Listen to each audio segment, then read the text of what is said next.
പ്രിയപ്പെട്ട ഭാവിയിലെ സർക്കാർ ഉദ്യോഗസ്ഥരെ സ്വാഗതം.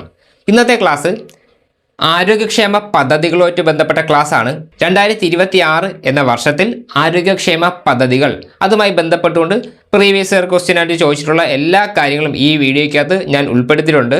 അപ്പോൾ നമുക്ക് ക്ലാസ്സിലേക്ക് കടക്കാം. ഒന്നാമത്തെ ചോദ്യം, കേരള സർക്കാർ നടപ്പിലാക്കിയ ആർദ്രം മിഷന്റെ പ്രധാന ലക്ഷ്യം എന്താണ്? ഇതിൻ്റെ ആൻസർ ഓപ്ഷൻ ഡി, പൊതുജനാരോഗ്യ കേന്ദ്രങ്ങളെ ജനസൗഹൃദപരമാക്കുക എന്നതാണ് ഇതിൻ്റെ ആൻസർ. ഇവിടെ ആർദ്രം മിഷനെ പറ്റി കുറച്ച് കാര്യങ്ങൾ നോക്കാം. സർക്കാർ ആശുപത്രികളെ രോഗി സൗഹൃദപരമാക്കുക എന്ന ലക്ഷ്യത്തോടെയുള്ള പദ്ധതിയാണ് ആർദ്രം പദ്ധതി. രോഗി സൗഹൃദം,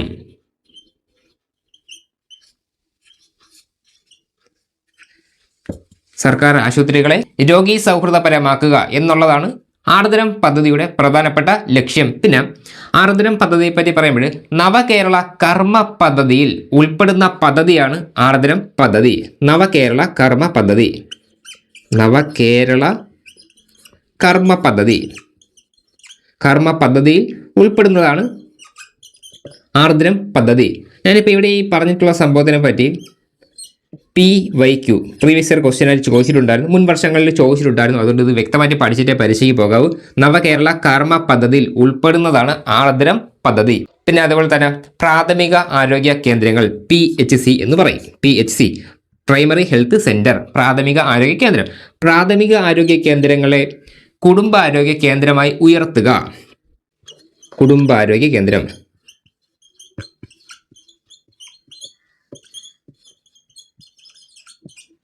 പ്രാഥമിക ആരോഗ്യ കേന്ദ്രങ്ങളെ കുടുംബാരോഗ്യ കേന്ദ്രമായി ഉയർത്തുക എന്നുള്ളത് ആർദ്രം പദ്ധതിയുടെ ഒരു പ്രധാനപ്പെട്ട ലക്ഷ്യമാണ്. അതുപോലെ തന്നെ ജില്ലാ താലൂക്ക് ആശുപത്രികൾ, ജില്ലാ താലൂക്ക് ഹോസ്പിറ്റലുകളിൽ,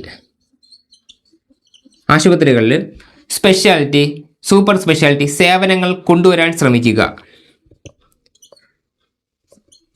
സ്പെഷ്യാലിറ്റി, സൂപ്പർ സ്പെഷ്യാലിറ്റി, അതെല്ലാം ഇങ്ങനെയുള്ള സേവനങ്ങൾ കൊണ്ടുവരിക എന്നുള്ളത് ആർദ്രം പദ്ധതിയുടെ ഭാഗമാണ്. അതുപോലെ തന്നെ ജനങ്ങൾക്ക് കയ്യെത്തും ദൂരത്ത് സേവനങ്ങൾ നൽകുക. ജനങ്ങൾക്ക് കയ്യെത്തും ദൂരത്ത്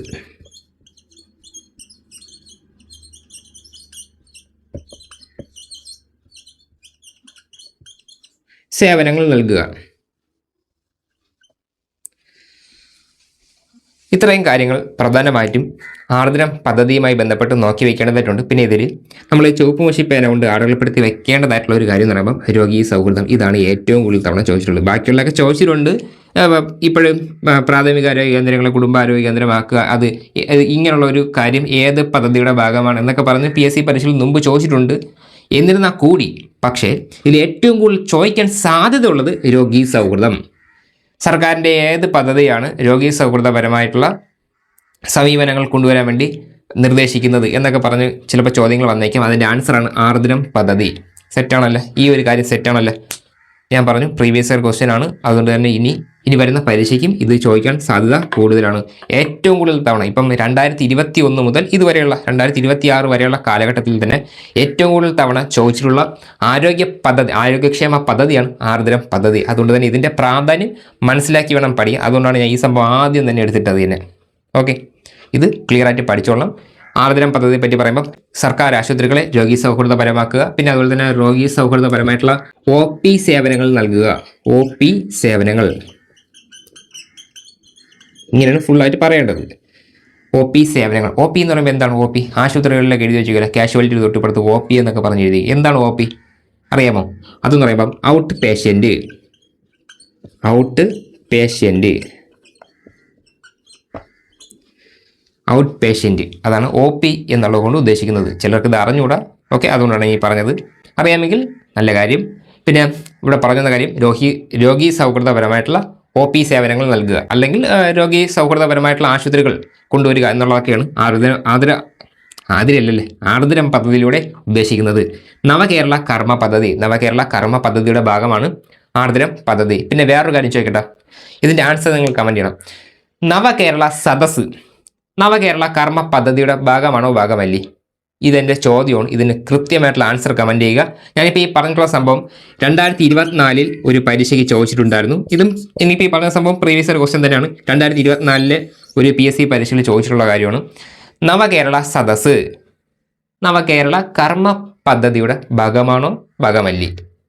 ഇത് കമൻറ്റ് ഇടുമല്ലോ, ഞാൻ പ്രതീക്ഷിക്കും. കമൻറ്റ് ഇടുക. ഓക്കെ. പിന്നെ പ്രൈമറി ഹെൽത്ത് സെൻറ്റർ, പ്രാഥമികാരോഗ്യ കേന്ദ്രം, അതിനെ കുടുംബാരോഗ്യ കേന്ദ്രമായി ഉയർത്തുക, അത് ഇതിൻ്റെ ലക്ഷ്യമാണ്. പിന്നെ ജില്ലാ താലൂക്ക് ആശുപത്രികളിൽ സ്പെഷ്യാലിറ്റി, സൂപ്പർ സ്പെഷ്യാലിറ്റി പോലുള്ള സേവനങ്ങൾ കൊണ്ടുവരാൻ ശ്രമിക്കുക എന്നുള്ളതൊക്കെയാണ് ഇതിൽ ഉദ്ദേശിക്കുന്നത്. പിന്നെ ജനങ്ങൾക്ക് കയ്യെത്തുന്ന ദൂരത്തിൽ സേവനങ്ങൾ കിട്ടുക.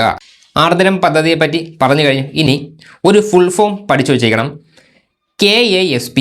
KASPയുടെ പൂർണ്ണരൂപം എന്താണ്? അതിൻ്റെ ആൻസർ ഓപ്ഷൻ ബി, കാരുണ്യ ആരോഗ്യ സുരക്ഷാ പദ്ധതി. KASP അതിൻ്റെ ഫുൾ ഫോമാണ് കാരുണ്യ ആരോഗ്യ സുരക്ഷാ പദ്ധതി.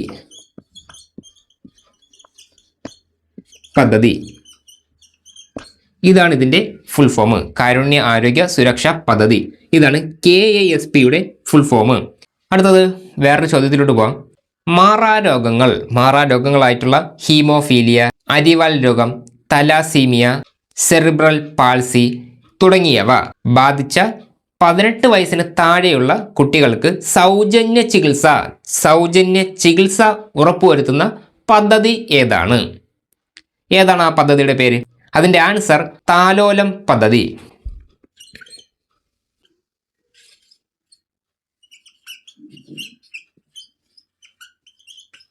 ഓപ്ഷൻ സി, താലോലം പദ്ധതി. അതാണ് അതിൻ്റെ ആൻസറായിട്ട് ഉള്ളത്. ഇതിനോടൊപ്പം വേറൊരു കാര്യം പറഞ്ഞുതരാം. താലോലം പദ്ധതി ഇത് ഏത് മിഷൻ്റെ കീഴിലാണ് വരുന്നത്? അതിൻ്റെ ആൻസർ KSSMൻ്റെ കീഴിലാണ്. KSSM ഇതിൻ്റെ കീഴിലാണ് താലോലം പദ്ധതി വരുന്നത്. KSSM എന്നുള്ളത് കൊണ്ട് ഉദ്ദേശിക്കുന്നത് കേരള സാമൂഹിക സുരക്ഷാ മിഷൻ.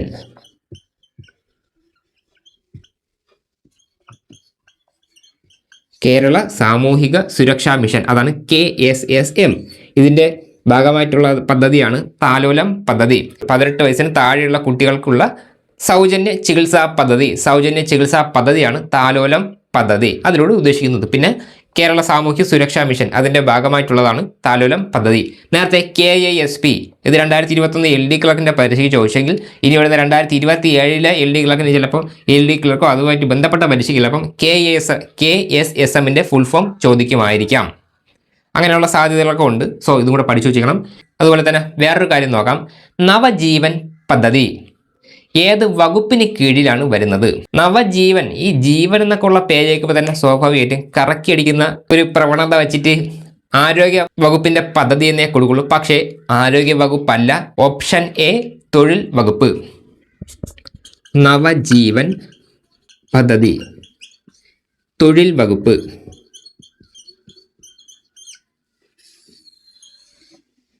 നവജീവൻ പദ്ധതി ഏത് വകുപ്പിൻ്റെ കീഴിലാണ്? തൊഴിൽ വകുപ്പ്. ഇത് തൊഴിൽ വകുപ്പുമായിട്ട് ബന്ധപ്പെട്ട പദ്ധതിയാണ്. അതെടുത്ത് ആരോഗ്യക്ഷേമത്തിൽ പറയേണ്ട ആവശ്യമൊന്നുമില്ല. പക്ഷേ കറക്കി അടിക്കുന്ന നിങ്ങളുടെ സുഹൃത്തുക്കൾക്ക് ഇത് പറഞ്ഞു കൊടുക്കുക. നവജീവൻ പദ്ധതി കൊണ്ട് ഉദ്ദേശിക്കുന്നത് എന്താണെന്നുള്ളത് പറഞ്ഞുതരാം. കേരളത്തിലെ തൊഴിൽ രഹിതരായിട്ടുള്ള മുതിർന്ന പൗരന്മാർക്ക് സ്വയം തൊഴിൽ കണ്ടെത്തുന്നതിന് വേണ്ടിയിട്ടുള്ള കേരള സർക്കാരിൻ്റെ പദ്ധതിയാണ് നവജീവൻ പദ്ധതി. ഇത് വരുന്നത് തൊഴിൽ വകുപ്പിൻ്റെ ഭാഗമായിട്ടാണ്. പിന്നെ ഇതിൽ എന്ന് പറയുമ്പം 50 വയസ്സിനും 50 to 65 വയസ്സ് അതിനിടയിൽ ഉള്ള ആൾക്കാരെയാണ് ഇതിനകത്ത് ഈ ഒരു പദ്ധതിയിൽ ഉൾപ്പെടുന്നത്. പിന്നെ ഇതിൻ്റെ ഭാഗമായിട്ട് 50,000 രൂപ വരെ ക്യാഷ് കിട്ടും എന്നുള്ള കാര്യം സ്പെഷ്യലായിട്ട് പഠിച്ചു വെച്ചോളാം. ഈ 2 കാര്യം ചോദിക്കാൻ സാധ്യത ഉണ്ട്, അതുകൊണ്ട് ഇത് പഠിച്ചോളാം. നവജീവൻ പദ്ധതി ഏതുമായിട്ട് ബന്ധപ്പെട്ടതാണ്? തൊഴിൽ വകുപ്പ്. തൊഴിൽ വകുപ്പുമായിട്ട് ബന്ധപ്പെട്ടതാണ് നവജീവൻ പദ്ധതി. പിന്നെ അതുപോലെ തന്നെ അടുത്തൊരു ചോദ്യം നോക്കാം. കേരളത്തിലെ ആദ്യത്തെ സ്കിൻ ബാങ്ക് തുടങ്ങിയത് എവിടെയാണ്? ഇത് ബയോളജി റിലേറ്റഡ് ആയിട്ടുള്ള ഒരു ചോദ്യമാണ്, നല്ലൊരു ചോദ്യമാണ്. കേരളത്തിലെ ആദ്യത്തെ സ്കിൻ ബാങ്ക് തുടങ്ങിയത് എവിടെയാണ്? അതിൻ്റെ answer option B, government medical college Thiruvananthapuram. ആദ്യത്തെ സ്കിൻ ബാങ്ക്, കേരളത്തിലെ ഫസ്റ്റ് സ്കിൻ ബാങ്ക്. ഇത് ശരിക്കും സർക്കാർ തലത്തിലുള്ള സംഭവമാണ്. എന്ന് പറയുമ്പം സർക്കാർ ആശുപത്രിയിൽ ആദ്യമായിട്ട് തുടങ്ങിയത് എവിടെയാണ്? തിരുവനന്തപുരം മെഡിക്കൽ കോളേജിലാണെന്നുള്ള കാര്യം സ്പെഷ്യലായിട്ട് പഠിച്ചു വെച്ചോളാം. ഇത് തുടങ്ങിയത് എന്നാണെന്നുള്ള ചോദ്യമുണ്ട്. 2025 ജൂലൈ 15. എന്താണ് ഇതിൻ്റെ പ്രത്യേകത? വേൾഡ് പ്ലാസ്റ്റിക് സർജറി ദിനം. വേൾഡ് പ്ലാസ്റ്റിക് സർജറി ദിനം. DAY. വേൾഡ് പ്ലാസ്റ്റിക് സർജറി ദിനമാണ് ജൂലൈ 15. വേറൊരു കാര്യം കൂടെ പറഞ്ഞുതരാം. വടക്കൻ കേരളത്തിൽ ആദ്യത്തെ സ്കിൻ ബാങ്ക് വടക്കൻ കേരളത്തിൽ ആദ്യത്തെ സ്കിൻ ബാങ്ക് തുടങ്ങിയത് ആസ്റ്റർ മിംസ് കാലിക്കട്ട്. 2023 ആസ്റ്റർ മിംസ് കാലിക്കട്ടിൽ വടക്കൻ കേരളത്തിലെ ആദ്യത്തെ സ്കിൻ ബാങ്ക് തുടങ്ങിയത്. ഇതെന്ന് പറയുമ്പോൾ പ്രൈവറ്റ് മേഖലയിലുള്ളതാണ് എങ്കിൽ ഇവിടെ പഠിച്ചു വെച്ചിരിക്കേണ്ട കാര്യം സർക്കാർ മേഖലയിൽ ആദ്യമായിട്ട് സ്കിൻ ബാങ്ക് തുടങ്ങിയത് തിരുവനന്തപുരം മെഡിക്കൽ കോളേജിലാണ്. അതെന്നാണ്? 2025 ജൂലൈ 15. ഇത്രയും കാര്യങ്ങൾ ജസ്റ്റ് ഒന്ന് നോക്കി പോവാം. KASP കാരുണ്യ ആരോഗ്യ സുരക്ഷാ പദ്ധതി. ഞാൻ ഈ പറഞ്ഞ സംഭവമാണല്ലോ, ഈ സംഭവത്തിനെ പറ്റി നെടുമങ്ങാട് സർക്കാർ ആശുപത്രിയുണ്ട്. സർക്കാർ ആശുപത്രിയിൽ ഇതിൻ്റെ ബോർഡ് ഞാൻ കണ്ടിട്ടുണ്ട്. ഒരിക്കൽ ഇതിനൊക്കെ ഒരു ആക്സിഡൻറ്റുമായിട്ട് ബന്ധപ്പെട്ട് ഞാൻ പോയ സമയത്ത് ഞാൻ പുറത്തോട്ട് നോക്കിയ സമയത്ത് KASP കാരുണ്യ ആരോഗ്യ സുരക്ഷാ പദ്ധതി എന്നുള്ള ആ ഒരു ബോർഡ് ഞാൻ കണ്ടിട്ടുണ്ടായിരുന്നു. കുറേ വർഷങ്ങൾക്ക് മുമ്പാണ്. അപ്പോൾ ഞാൻ ആലോചിക്കുകയും ചെയ്തത് ഇത് പ്രീവിയസ് ഇയർ ക്വസ്റ്റ്യൻ ആണ്, അതോടൊപ്പം തന്നെ നേരിട്ട് കണ്ടതുമാണ്. ശരിയല്ലേ? അപ്പോൾ അങ്ങനത്തെ ഒരു അനുഭവമുണ്ട്. ഓക്കെ, ഞാൻ ഇവിടെ പറഞ്ഞ കാര്യം KASP കാരുണ്യ ആരോഗ്യ സുരക്ഷാ പദ്ധതി, പിന്നെ താലോലം പദ്ധതി എന്നുള്ളത് കൊണ്ട് ഉദ്ദേശിക്കുന്നത് മാരക രോഗങ്ങൾ പിടിച്ചിട്ടുള്ള 18 വയസ്സിന് താഴെയുള്ള കുട്ടികൾക്ക് ഫ്രീ ചികിത്സ സൗജന്യ ചികിത്സ കിട്ടുന്നതാണ് താലോലം പദ്ധതി. KSSM കേരള സാമൂഹ്യ സുരക്ഷാ മിഷൻ അതിൻ്റെ ഭാഗമായിട്ടുള്ളതാണ് താലോലം പദ്ധതി എന്നുള്ള കാര്യം സ്പെഷ്യലായിട്ടൊന്ന് ശ്രദ്ധയിൽ വച്ചേക്കണം. പിന്നെ നവജീവൻ പദ്ധതി എന്തുമായിട്ട് ബന്ധപ്പെട്ടാണ്? ആരോഗ്യ വകുപ്പെന്ന് ഒരു കാരണവശാലും കൊടുക്കരുത്, തൊഴിൽ വകുപ്പ്. മുതിർന്ന പൗരന്മാർക്കുള്ള സ്വയം തൊഴിൽ പദ്ധതി അതുമായി ബന്ധപ്പെട്ടതാണ് നവജീവൻ പദ്ധതി. 50-നും 65-നും ഇടയിലുള്ളവർക്കാണ് ഈ ഒരു കാര്യങ്ങൾ കിട്ടുന്നത്. 50,000 രൂപ വരെ ഇതിൽ നിന്ന് ക്യാഷ് കിട്ടും. തിരുവനന്തപുരത്തെ ഗവൺമെൻറ് മെഡിക്കൽ കോളേജിലാണ് കേരളത്തിലെ ആദ്യത്തെ സ്കിൻ ബാങ്ക് തുടങ്ങിയത്. എങ്കിൽ വടക്കൻ കേരളത്തിലെ ആദ്യത്തെ സ്കിൻ ബാങ്ക് തുടങ്ങിയത് ആസ്റ്റർ മിംസ് കാലിക്കട്ടാണ്. പിന്നെ വേൾഡ് പ്ലാസ്റ്റിക് സർജറി ദിനമാണ്. വേൾഡ് പ്ലാസ്റ്റിക് സർജറി ദിനം അത് ജൂലൈ 15 വേൾഡ് പ്ലാസ്റ്റിക് സർജറി ദിനം. അടുത്ത ക്വസ്റ്റ്യൻ, കേരളത്തിൽ 30 വയസ്സിന് മുകളിലുള്ളവരുടെ ജീവിതശൈലി രോഗങ്ങൾ സ്ക്രീൻ ചെയ്യുന്നതിനായിട്ട് ആശാപ്രവർത്തകർ ഉപയോഗിക്കുന്ന ആപ്ലിക്കേഷൻ ഏതാണ്? അതിൻ്റെ ആൻസർ ഓപ്ഷൻ സി, ശൈലി ആപ്ലിക്കേഷൻ. ജീവിതശൈലി രോഗം എന്ന് പറയുമ്പം 1-2 കാര്യം പറഞ്ഞുതരാം. അതിനെപ്പറ്റി ഒരുപാട് കാര്യങ്ങളൊന്നും പറയാനില്ല. കാര്യം ഇത് ആരോഗ്യക്ഷേമ പദ്ധതിയുടെ ക്ലാസ് ആയതുകൊണ്ട് തന്നെ ഇതിനെപ്പറ്റി അധികം ഞാൻ പറയാനില്ല. കുറച്ച് കാര്യങ്ങൾ ചോദിക്കാൻ സാധ്യതയുള്ള, നിങ്ങൾക്ക് 1-2 മാർക്ക് കിട്ടാൻ സാധ്യതയുള്ള കാര്യങ്ങൾ പറഞ്ഞുതരാം. 1, ജീവിതശൈലി രോഗങ്ങൾക്ക് ഉദാഹരണം ഏതൊക്കെയാണ്? പ്രമേഹം, ഉയർന്ന രക്തസമ്മർദ്ദം, ഉയർന്ന BP, ഹൃദ്രോഗങ്ങൾ,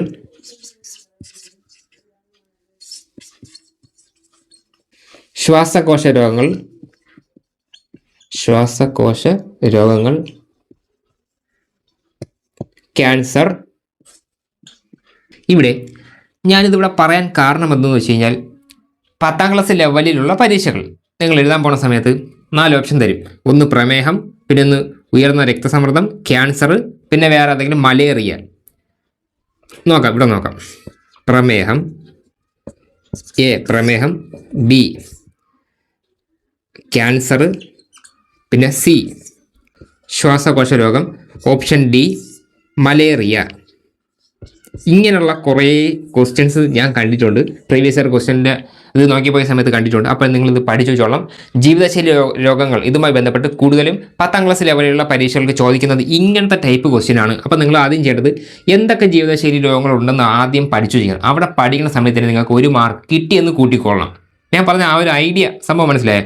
അതായത് ജീവിതശൈലി രോഗങ്ങൾ ഇതിലിപ്പം 4 ജീവിതശൈലി രോഗം അല്ലാത്തത് ഏത് എന്ന് പറഞ്ഞാണ് PSC 10ാം ക്ലാസ് ലെവലുള്ള പരീക്ഷയ്ക്ക് ചോദിക്കുന്നത്. ഓക്കെ, അപ്പോൾ അങ്ങനെയുള്ള സമയത്ത് നമുക്കിപ്പോൾ അറിയാമല്ലോ, പ്രമേഹം, ക്യാൻസർ, ശ്വാസകോശ രോഗങ്ങൾ, മലേറിയ, ഇതിൽ ഏതായിരിക്കും ജീവിതശൈലി രോഗം അല്ലാത്തത്? മലേറിയ. മനസ്സിലായേ? മലേറിയ. ഇങ്ങനെയുള്ള ചിലപ്പോൾ ഇവിടെ മലേറിയ ആയിരിക്കും, ചിലപ്പം ഡെങ്കിപ്പനി ആയിരിക്കും, ഇങ്ങനെ കുറേ ഓപ്ഷൻ തിരിച്ച് മറിച്ചൊക്കെ തരും. എങ്കിലും നമ്മൾ ആദ്യം ചെയ്യേണ്ടത് ജീവിതശൈലി രോഗങ്ങൾ ഏതൊക്കെയുണ്ട്, എത്ര ഉണ്ടെന്നുള്ളത് കൃത്യമായിട്ട് പഠിച്ച് തീർത്ത് കഴിഞ്ഞാൽ അവിടെ കിട്ടും 1 മാർക്ക്. അപ്പോൾ പറഞ്ഞെന്ന കാര്യം ആരോഗ്യക്ഷേമ പദ്ധതി പറഞ്ഞപ്പോൾ ഇത്രയും കയറിപ്പോയത്. അപ്പോൾ നമുക്ക് തിരിച്ച് കാര്യത്തിലോട്ട് വരാം. ശൈലി ആപ്പ് അതിനെപ്പറ്റി പറഞ്ഞു കഴിഞ്ഞു. ഇനി അടുത്ത ക്വസ്റ്റ്യൻ നോക്കാം. രാഷ്ട്രീയ വയോശ്രീ യോജന എന്തുമായി ബന്ധപ്പെട്ടിരിക്കുന്നു? രാഷ്ട്രീയ വയോശ്രീ യോജന എന്തുമായി ബന്ധപ്പെട്ടിരിക്കുന്നു? അതിൻ്റെ ആൻസർ ഓപ്ഷൻ ബി ആണ്. വാർദ്ധക്യ സഹജമായിട്ടുള്ള വൈകല്യങ്ങൾ അനുഭവിക്കുന്ന മുതിർന്ന പൗരന്മാർക്ക് സഹായകരമായിട്ടുള്ള ജീവിത ഉപകരണങ്ങൾ നൽകുന്നതുമായി ബന്ധപ്പെട്ടതാണ് ഈ ഒരു പദ്ധതിയിലൂടെ ഉദ്ദേശിക്കുന്നത്. അടുത്ത ക്വസ്റ്റ്യൻ നോക്കാം. സാമൂഹിക സുരക്ഷയും സാമൂഹിക ഇൻഷുറൻസും ഏത് വിഷയത്തിൽ ഉൾപ്പെടുന്നു? സാമൂഹിക സുരക്ഷയും സാമൂഹിക ഇൻഷുറൻസും ഏത് വിഷയത്തിൽ ഉൾപ്പെടുന്നു? അതിൻ്റെ answer option C concurrent list ആണ്.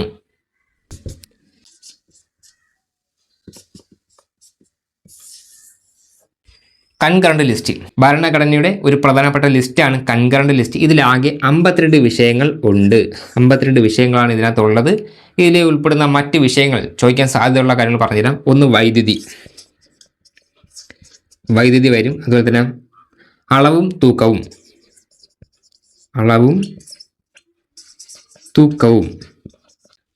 പിന്നെ അതുപോലെ തന്നെ വിദ്യാഭ്യാസം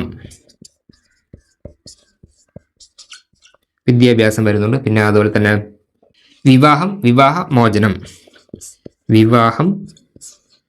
ഡിവോഴ്സ്,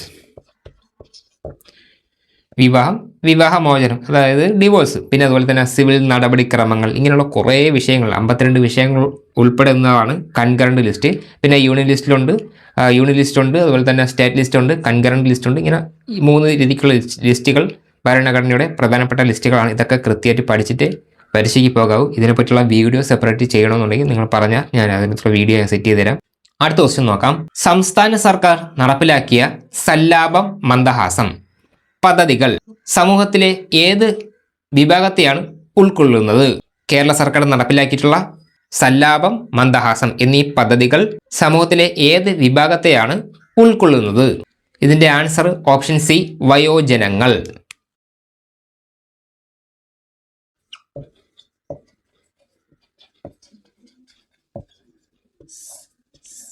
വയോജനങ്ങൾ അതുമായി ബന്ധപ്പെട്ട 2 പ്രധാനപ്പെട്ട പദ്ധതികളാണ്. ഒന്ന് സല്ലാപം, അതുപോലെ തന്നെ മന്ദഹാസം. ഇതിനെപ്പറ്റി പറഞ്ഞുതരാം. സല്ലാപം പദ്ധതി എന്നുള്ളത് കൊണ്ട് ഉദ്ദേശിക്കുന്നത് മുതിർന്ന പൗരന്മാർ അനുഭവിക്കുന്ന ഏകാന്തത, ഒറ്റപ്പെടൽ എന്നിവയിൽ നിന്നും അവർക്കൊരു മാനസിക പിന്തുണ നൽകുക, അവർക്കൊരു മാനസികമായിട്ടുള്ള ഒരു പിന്തുണ, ഒരു സപ്പോർട്ടൊക്കെ നൽകുക എന്നുള്ളതാണ് സല്ലാപം എന്നുള്ളത് കൊണ്ട് ആ ഒരു പദ്ധതിയിലൂടെ ഉദ്ദേശിക്കുന്നത്. സല്ലാപം പദ്ധതി പറ്റി വേറെ ഒരു കാര്യം പഠിച്ചു വെച്ചിരിക്കണം. ഇത് ഏത് വകുപ്പിന് കീഴിലാണ് വരുന്നത്? നേരത്തെ നവജീവൻ പദ്ധതി തൊഴിലെന്ന് പഠിച്ചു വെച്ചല്ലോ, അതുപോലെ തന്നെ ഇത് നമ്മൾ പഠിച്ചു വെച്ചിരിക്കണം. ഇത് സല്ലാപം പദ്ധതി വരുന്നത് കേരള സാമൂഹ്യ നീതി വകുപ്പിന്റെ കീഴിലാണ്.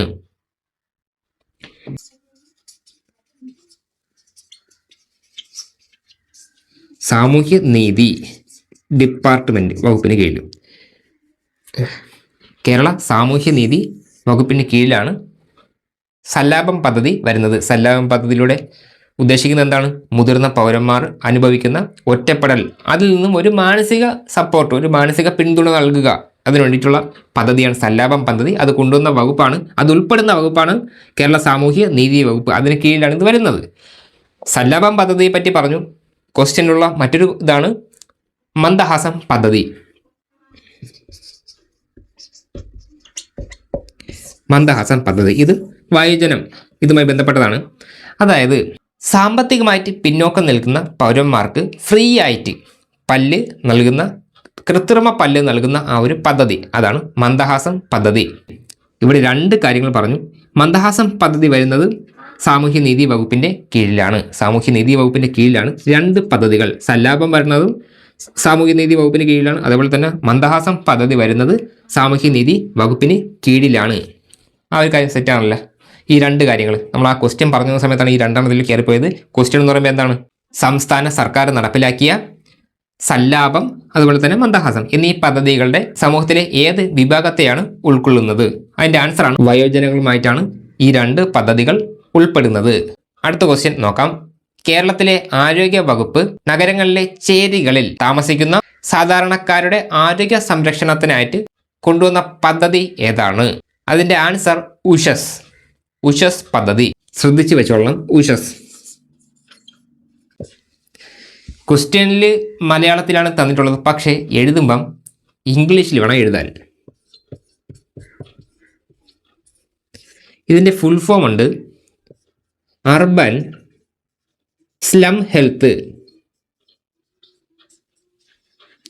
Slum health upliftment.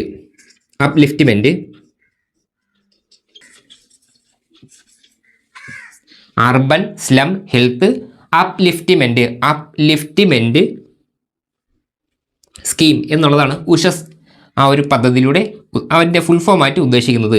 എഴുതുമ്പോൾ നമ്മളിങ്ങനെ കൊടുക്കുന്നു, ക്വസ്റ്റ്യൻ പേപ്പറിൽ അങ്ങനെയാണ് തന്നിട്ടുള്ളത്. പക്ഷേ ഇതിൻ്റെ ആൻസറായിട്ട് വരുന്ന സമയത്ത് ഇങ്ങനെയാണ് നമ്മൾ പഠിച്ചു വയ്ക്കാനായിട്ട്. പിന്നെ ഉഷസ് പദ്ധതി കേരളത്തിൽ ആദ്യമായിട്ട് നടപ്പിലാക്കിയത് തിരുവനന്തപുരം ജില്ലയിലെ കരിമഠം കോളനിയിലാണ്.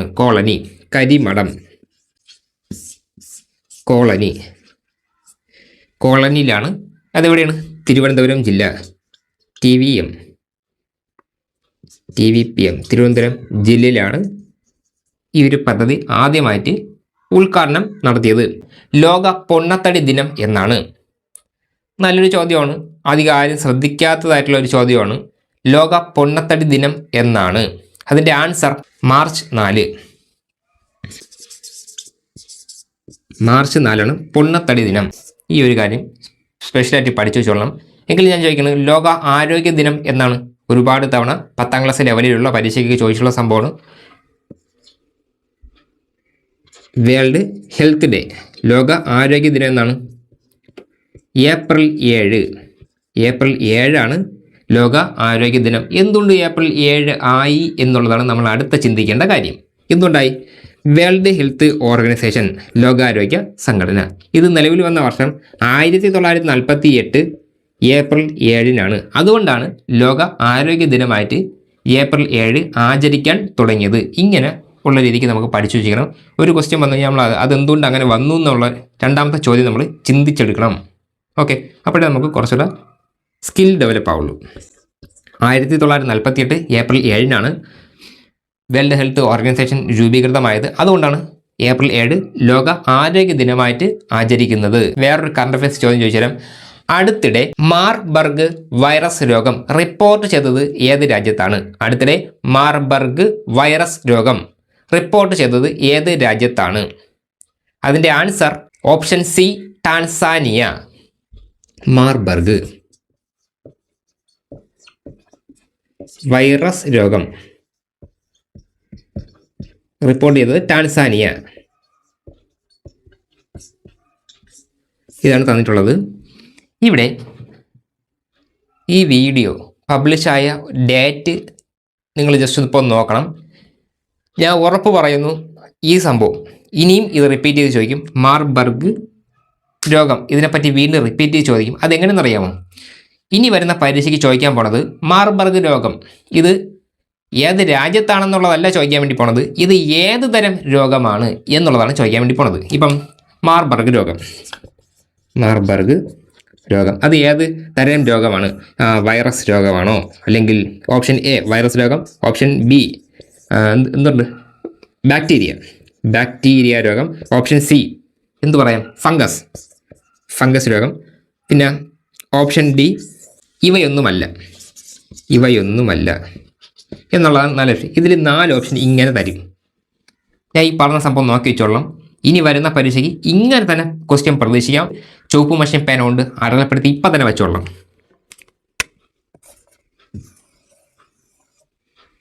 ഓക്കെ, ഇതിൽ വിട്ടുവീഴ്ച ചെയ്യരുത്. ഇത് കൃത്യമായിട്ടും പഠിച്ചിട്ട് പരീക്ഷയ്ക്ക് പോകാവൂ. അപ്പോൾ ഇവിടെ പറഞ്ഞ കാര്യം ഉഷസ് പറഞ്ഞു Karimadam colony Thiruvananthapuram world health organisation 48 March 4 പൊണ്ണത്തടി ദിനം. പിന്നെ മാർബർഗ് രോഗം പറഞ്ഞു. പിന്നെ അടുത്തൊരു ചോദ്യം നോക്കാം. കേരളം കടുത്ത ദാരിദ്ര്യത്തിൽ നിന്ന് മുക്തമായി എന്ന് പ്രഖ്യാപിച്ചതെന്നാണ്? നല്ലൊരു ചോദ്യമാണ്. ഇനിയും ഇത് ഞാനിപ്പോൾ ഈ പറഞ്ഞ സംഭവം ഇനി വീണ്ടും പരീക്ഷയ്ക്ക് ചോദിക്കാൻ സാധ്യതയുണ്ട്. ഇത് പഠിച്ചിരിക്കാൻ വേറെ ഒന്നും വേണ്ട, കേരള പിറവി ദിനം അത് മാത്രം നമ്മളൊന്ന് പ്രധാനമായിട്ടും ഓർമ്മിച്ച് വയ്ക്കണം. കേരള പിറവി ദിനം എന്നാണ് November 1. അപ്പോൾ അതിൻ്റെ ആൻസർ ഏതായിരിക്കും? Option A 2025 November 1. 2025 November 1. November 1. Keralam കടുത്ത ദാരിദ്ര്യത്തിൽ നിന്ന് മുക്തമായി എന്ന് പ്രഖ്യാപിച്ചത് 2025 November 1. ഈ ഒരു കാര്യം പരീക്ഷയ്ക്ക് ചോദിച്ചിട്ടുണ്ട്, ഇനി വരുന്ന പരീക്ഷയ്ക്ക് ചോദിക്കാൻ സാധ്യതയുണ്ട്. ആ ഒരു കാര്യം മനസ്സിലായി. ഒരു ക്വസ്റ്റ്യൻ ഞാൻ നിങ്ങളത് ചോദിക്കുകയാണ്. കേരള സംസ്ഥാനത്തിൻ്റെ ഇപ്പോഴത്തെ വയോജന കമ്മീഷൻ്റെ അധ്യക്ഷൻ ആരാണ്? കേരള സംസ്ഥാന വയോജന കമ്മീഷൻ്റെ ഇപ്പോഴത്തെ അധ്യക്ഷൻ ആരാണ്? ഇതിൻ്റെ ആൻസർ എന്താണ്? കെ സോമപ്രസാദ്. ഞാനിതിവിടെ പറയാൻ കാരണം എന്തെന്ന് വെച്ച് കഴിഞ്ഞാൽ, വയോജന കമ്മീഷൻ ഇതുമായി ബന്ധപ്പെട്ട് മാത്രമായിട്ട് ഞാൻ സെപ്പറേറ്റ് ഒരു വീഡിയോ ചെയ്തിട്ടുണ്ട്. ആ വീഡിയോ നിങ്ങൾ കണ്ടിട്ട് പോയ ഒരാളാണെന്നുണ്ടെങ്കിൽ അസിസ്റ്റന്റ് പ്രസിഡന്റ് ഓഫീസറിൻ്റെ കഴിഞ്ഞ പരീക്ഷയിൽ ഈ ഒരു ചോദ്യം, കേരളത്തിൻ്റെ ഇപ്പോഴത്തെ വയോജന കമ്മീഷൻ്റെ അധ്യക്ഷൻ ആരാണ് എന്നുള്ള ആ ഒരു ചോദ്യത്തിന് നിങ്ങൾക്ക് ഉറപ്പായിട്ടും ആൻസർ കിട്ടിയിരിക്കും. അതിൽ ഒരു തർക്കമല്ല, ഒന്നുമില്ല. കാരണം വെച്ചാൽ കൃത്യമായിട്ട് അത് വയോജന കമ്മീഷൻ എന്ന് രൂപീകരിച്ചു, എൻ്റെ ഇപ്പോഴത്തെ ആളാരാണ്, ആദ്യത്തെ ആളാരാണ് എന്നുള്ള വിശദമായിട്ടുള്ള കാര്യം ഞാൻ ആ വീഡിയോയ്ക്കകത്ത് വയോജന കമ്മീഷൻ്റെ വീഡിയോ ഞാൻ ചെയ്തിട്ടുണ്ട്. അപ്പോൾ അതിനകത്ത് വിശദമായിട്ട് പറഞ്ഞു പോകുന്നുണ്ട്. ആ വീഡിയോ കണ്ടിട്ടുണ്ടെങ്കിൽ നിങ്ങൾക്ക് കൃത്യമായും ആ ഒരു മാർക്ക് നിങ്ങൾക്ക് അസിസ്റ്റന്റ് പ്രസിഡന്റ് ഓഫീസറുടെ പരീക്ഷയിൽ കിട്ടിക്കാണുമെന്നാണ് എൻ്റെ വിശ്വാസം. ഓക്കെ, അപ്പോൾ ഞാൻ പറഞ്ഞ കാര്യം 2021 മുതൽ 24 വരെയുള്ള കാലഘട്ടം, ഇതിനകത്ത് ഉള്ള ആരോഗ്യക്ഷേമ പദ്ധതികളുമായിട്ട് ബന്ധപ്പെട്ടുള്ള പ്രീവിയസ് ഇയർ ക്വസ്റ്റ്യൻ്റെ വീഡിയോ ഞാൻ ചെയ്ത് ഇട്ടിട്ടുണ്ട്. അത് ബയോളജി പ്ലേലിസ്റ്റിൻ്റെ അകത്തുണ്ട്. അത് നിങ്ങൾ കയറി കണ്ടു കഴിഞ്ഞാൽ നിങ്ങൾക്ക് മനസ്സിലാവും. ഒരുപാട് പ്രീവിയസ് ഇയർ ക്വസ്റ്റ്യൻ കണക്ട് ചെയ്ത് വെച്ചിട്ടുള്ള സംഭവമാണ്. ഒരുപാട് ദിവസങ്ങൾ എടുത്ത് കഷ്ടപ്പെട്ട് പാടുപെട്ടിട്ടുള്ള ഒരു തയ്യാറാക്കിയിട്ടുള്ള വീഡിയോ ആണ്. 2021 മുതൽ 24 വരെയുള്ള കാലഘട്ടത്തിനകത്ത് ഏതൊക്കെ പദ്ധതികൾ ഏതൊക്കെ പരീക്ഷകളിൽ ചോദിച്ചിട്ടുണ്ട്, ഏതൊക്കെ വർഷത്തിൽ ചോദിച്ചിട്ടുണ്ടെന്നുള്ള വിശദമായിട്ട് ഞാൻ ആ ഒരു ഇതിനകത്ത് പറഞ്ഞു പോകുന്നുണ്ട്. ആ വീഡിയോനെ കണ്ട് നോട്ട് എഴുതിയെടുക്കുക. ഉറപ്പായിട്ട് ഇതെൻ്റെ ഗ്യാരണ്ടിയാണ്, നിങ്ങൾക്ക് മാർക്ക് കിട്ടിയിരിക്കും. ഓക്കെ, ആ ഒരു ആരോഗ്യക്ഷേമ പദ്ധതിയിൽ ബന്ധപ്പെട്ട് നിങ്ങൾക്ക് ഉറപ്പായിട്ട് മാർക്ക് കിട്ടിയിരിക്കും. അപ്പോൾ അത്ര എനിക്ക് പറയാനുള്ളൂ. പിന്നെ ഈ വീഡിയോയെ പറ്റിയുള്ള അഭിപ്രായം എന്ത് തന്നെ ആയാലും പറയുക, കമൻ്റ് ഇടുക. എൻ്റെ ഈ ചാനൽ ഇപ്പോൾ തന്നെ നിങ്ങൾ സബ്സ്ക്രൈബ് ചെയ്ത് വെച്ച് കഴിഞ്ഞാൽ എൻ്റെ ഇതിനകത്തെ വീഡിയോസ് ഇനി നിങ്ങൾക്ക് കൃത്യമായിട്ട് വന്ന് കിട്ടും. ഇത്രയും കാര്യങ്ങളൊക്കെ എനിക്ക് നിങ്ങളോട് പറയാനുള്ളൂ. Okay, by.